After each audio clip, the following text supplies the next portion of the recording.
as an overview for Jordan, for the networks, especially for the fiber, I had to put in place some of the key figures for the Jordan fiber overview.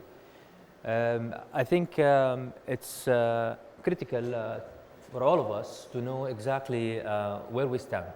So I think Jordan is the fourth in the Arab world in terms of average of median download speed. We are currently competing with Arab countries like UAE and Qatar and Kuwait. And I'm sure that we will be able to make it to top 3 very soon. So, شغالة. So I think the capabilities that we do have, the networks that is already in place are enabling us to go to the top 3 places very soon.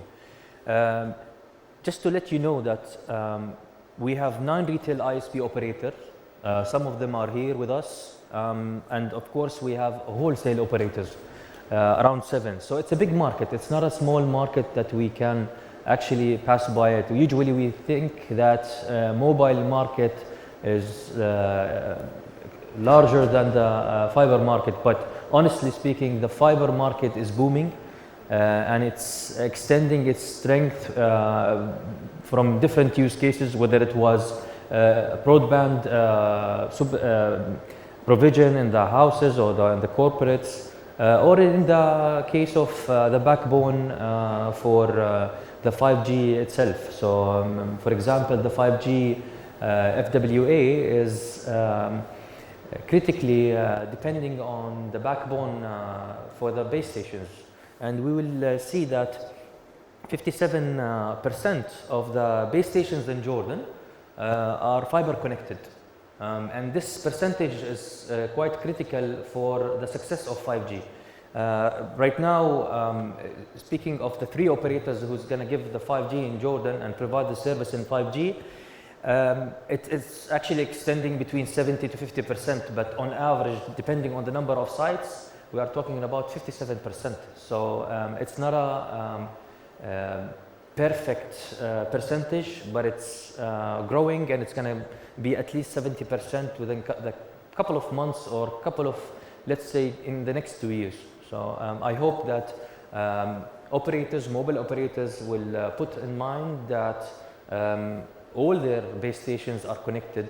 Of course, there is some topographical challenges that wouldn't let you have fiber for all base stations, and it's not that perfect to have 100% for the base stations, but at least a high percentage for the backbone for the base stations would be critical for the 5G provision.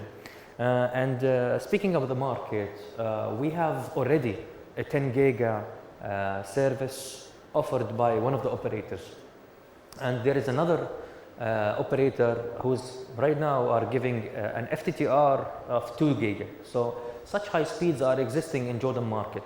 And when we speak about FTTH, it's usual for us in the market to speak about FTTH, fiber to the home, fiber to the office, fiber to the curb, but to the room, there is actually now some devices and end user terminals that serves that purpose, and it's extending. I remember 10 years, when I was in the university, there was actually talk about optical processing. They were developing optical processors, not just to the room. They're talking about integrating the optical processor into the laptops, into the PCs. And that's quite dreamy and quite not thinkable, but at the end, this might happen, you never know. But at least there is an R&D 20 years ago about it. So we're talking about FTTR, that's good enough. If we have fiber to the room, then the endpoint and the latency is quite amazing, and it's minimized to the least amount. And of course, if you look at the middle region, I don't know if you can see it all, but the middle region in Jordan, which consists of 4 governorates: Salt, عمان، البلقا، خلينا نحكي عمان والزرقاء ومادو. All those governorates have an extensive fiber backbone and fiber connection all over the region, and it reaches to 70% home pass by. I would say home pass by percentage is important because it can actually measure the capability and the population coverage in Jordan. And of course, I wouldn't forget about the north and the south. The north is also ramping up their fiber, especially in Irbid and the main city, and maybe in other cities very soon. And there is other companies that have been licensed by TRC, and it will launch their services in a year or two in the north. And I wouldn't be exaggerating if there is an IXP in the north very soon. Other than Aqaba, we have of course an IXP in the south, but in the north also there's an ISP and IXP very soon in the north. And it will serve to interconnect smaller cities. Cities like, for example, Naime or Kufranja. Those cities have not been witnessing any fiber, but the eyes on them also after the main big cities is done from rolling out their fiber or even the 5G. Those cities will witness some competition on their coverage sooner or later. But the home pass by right now in the middle region is 70%, and it's quite impressive. And I'm sure that in the end of 2024, that percentage will go greater, and even in the north and the south. Just to give you a hint about Jordan ranking, the UCLA ranking platform have considered Jordan the 4th in the Arab world, as I said, the 37th in the globe. We have actually increased our rank just last month 5 positions. So in the fixed, of course, and the mobile is still we need a long way to go. But in the fixed, which includes, by the way, ADSL and even FBWA, it's all included.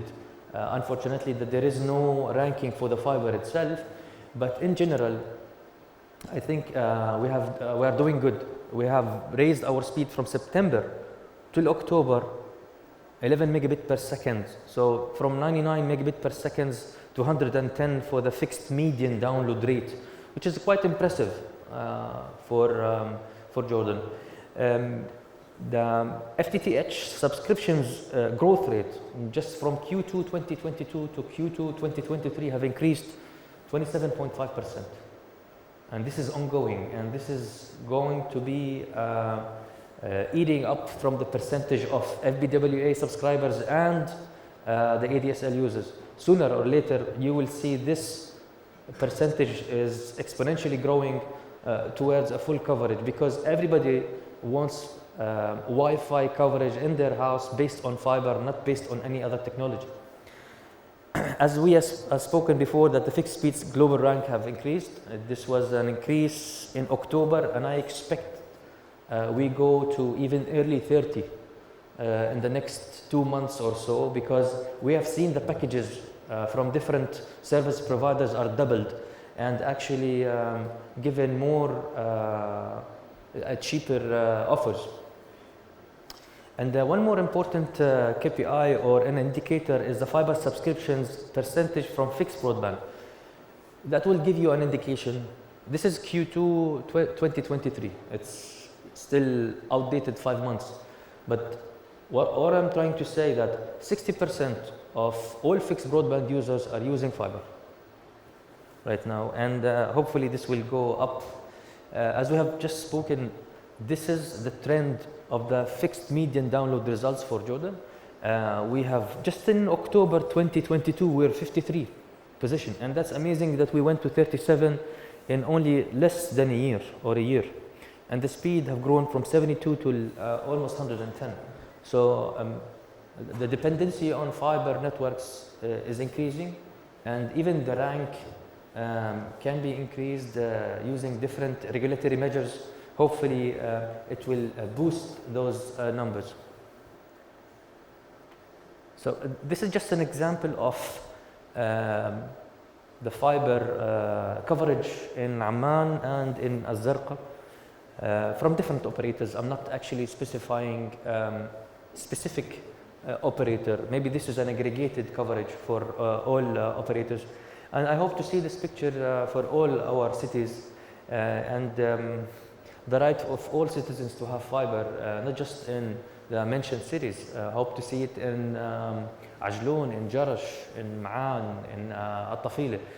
Those cities that are not looked at right now, hopefully they will be looked at this year or so. Just to let you know that rolling FTTH over power grid is a major thing.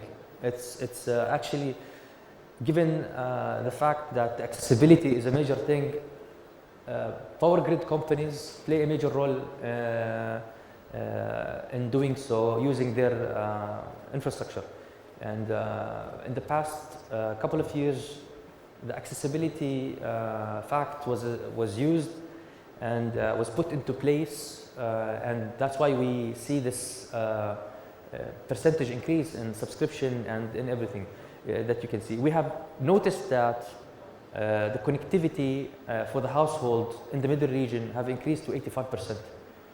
So hopefully this will increase in the coming months or next year to see a better percentage. Cities like Amman, Irbid, Zarqa, we already know that they are gaining the most packages and offers like 300 meg and above, 500 meg and above. I hope to see this in other cities, like in Aqaba, for example, and in Irbid, with the better capabilities, with the better offers for different people, not just in Amman. Moreover, speaking about the fixed infrastructure, I know it's the Moody NBN project, but it plays a major role in the overall Jordan status of for the infrastructure, and it serves many governmental entities and many public schools. So I think it plays a major factor in the fiber backbone in Jordan. So I think there is around 2,500 governmental entities that is covered by NBN with a 4,500 kilometer, if not more, and I'm sure the government represented by Moody is actually increasing those numbers in the future. We don't need to put this away. The international connectivity is needed, and it plays a major role in supplying the internet to Jordan until we have aggregators like Google and Amazon in Jordan, maybe next year in Aqaba. But I think traffic through the international gateways is essential. We have around 10 data centers right now. We have a new IXP in Aqaba. Soon there will be another one in the north. We have submarine cables like Flag and Blue Raman, and the one that connects between Egypt and Jordan. And there is a talk also for another one. Also the terrestrial, not just the submarine cable, the terrestrial cross-country cables.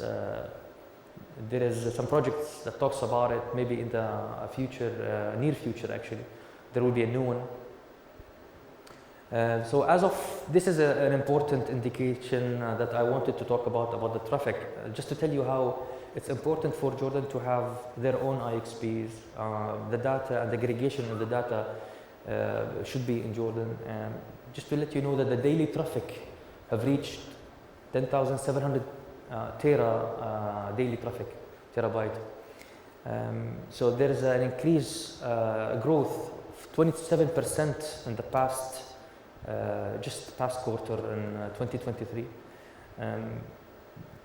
Those international cross points are also the one in the cross borders, red dots, are important to develop, just because you need to connect to the region at the end and to make any disaster recovery plan. Like what happened in COVID-19, for example, we depended heavily on other traffic routes since all the traffic was topped up to 95+%. So TRC is using also crowdsourcing as a disruptive technology to monitor actually all ISPs, even if it was fixed, not just mobile. We are using crowdsourcing, a solution platform that gives us the upper hand to see coverage even indoor. So this is a picture from TRC. It's not just from an amateur platform that we wish to have. We use this. We actually use this for our daily work. Those are, for example, houses and buildings that is represented in a 2D picture. It can give us the upper hand on knowing how is that covered and what are the samples inside the houses.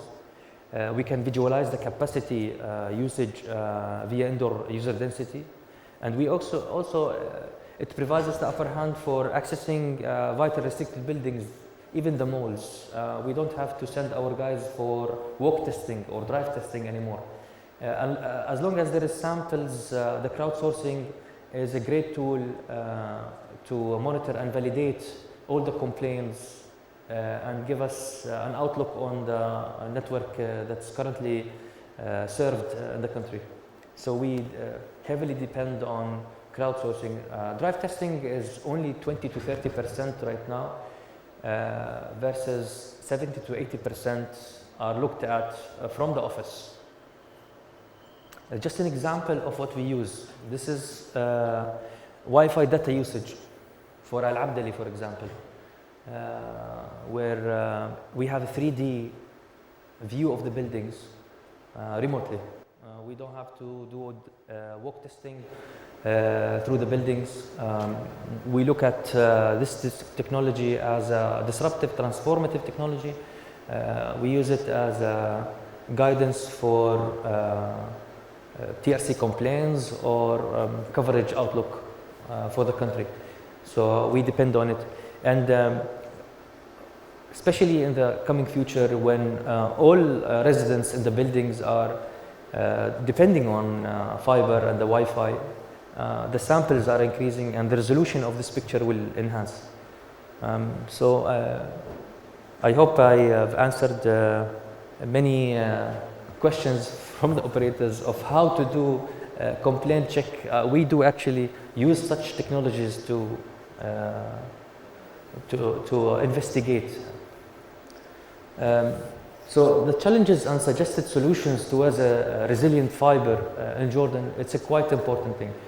Actually, I talked about it through the welcoming speech that all the operators here and whoever is sitting here is related to this subject. And let's admit it that we have a problem in Jordan. We have a problem of infrastructure that needs to be coordinated and organized. But I would put myself in the shoe of operators right now who's serving the country with their services. There is issues that needs to be discussed with all stakeholders, honestly, whether it was the governmental or the private sector. One of them is the municipality and local government's approvals, and I know it's an issue for many operators during the rollouts, whether it was radio rollout or whether it was fixed rollout. Operators are suffering from some of the approvals and the time that takes it to gain such approvals. And there's many reasons for that we can discuss on a one-to-one basis, but in general, the suggested solution would be a comprehensive agreement between all stakeholders for all municipalities based on a population density might be a solution. Development of broadband cost reduction directives is essential, and it needs to be put into our policies and governmental strategies. to enhance the connectivity, especially in the 5,000 and less population densities who are just witnessing right now ADSL. And honestly, ADSL is a dying technology that we cannot use any upload services to it, because it's 1 mega only for the upload is not logical anymore for the applications and the use cases that we are using. There is also lack of infrastructure sharing. Infrastructure sharing, whether it was done commercially between two operators, they are the one who are benefiting from, but it should be on a governmental scale, it should be on a national scale. So the solution might be via policies development and shared capital investments based on a clear vision. And I think also an activation of Universal Service Fund for fixed networks might be a solution for serving low populated areas and give some mercy for the low populated areas. Of course, we are witnessing today our conference for the main thing, which is adopted building codes. The GIA organization is willing to coordinate and to cooperate with us for the reason of development of building codes. Right now it's 2011 and it was built even 2004 and 5 based on copper, based on ADSL, and this is not acceptable at all. We're talking about 2023, 2024 where fiber should be, we're talking about FTTR. So any designs for any plants or licenses for buildings should be treated as FTTH approved. Just like water, just like electricity, where you put your signature on this design so you can build that building or building that house. A consideration for communication is essential. Communication is essential just like water and electricity infrastructure. So the building code should be updated, should be benchmarked, should be analyzed to fit the future, not just 2024 or 2023, because such code is looking in the future. And if you want to compete with the region and the countries that are encouraging the business information societies, you should look at the building codes. We are suffering right now from that because of there is also issues of building exclusivities that we are suffering from as a regulator, just because sometimes the codes, the building codes are not ready to host the pop rooms or even the rollout of the infrastructure, the main fiber infrastructure in the building. We have different types of buildings. We have malls, we have hotels, we have residential buildings, we have houses, we have compounds, we have factories. All this should be considered when we develop the building code related to communication. And population density also should be considered when developing the building code and looking at it from different perspectives, honestly. Another challenge that is easily, it can be easily adopted, but it has some financial impact, which is basically tax reduction on user terminals and especially the Wi-Fi 6 user terminals. TRC have a raw data access to RF parameters, whether it was active or passive parameters. So there was a day that I've secluded 2.4, for example, samples from the indoor samples versus the 5 gigahertz internet samples. So the difference was 20x or 10x. The 2.4 gigahertz samples that was acquired for testing, the average daily speed was only 18 megabit per second versus the 5 gigahertz was 190. So if we're talking about Wi-Fi 6, it's even better and higher. So even if you're buying 300 or 500 or 1000, if your terminals are outdated, forget about it. You don't have to pay that much. The user terminals should be developed and adopted to the latest technology, just like Wi-Fi 6. Otherwise, what you're paying for 300 mega or 500 mega is not needed. So what's preventing us sometimes it's the cost of the user terminals. So at least we can encourage latest technology adoption for schools, universities, training centers, R&Ds as a beginning. So I think those solutions, we need to work on them, whether we like it or no. We know that this is the problem. We know that such remedies or solutions, if it's done, it will take us to #1 even in the Arab region. So I hope we can discuss all this after the summit and go out with recommendations that helps our sector. We're all in this sector long time ago. It's our business, so we know what's the problem exactly. And thank you so much.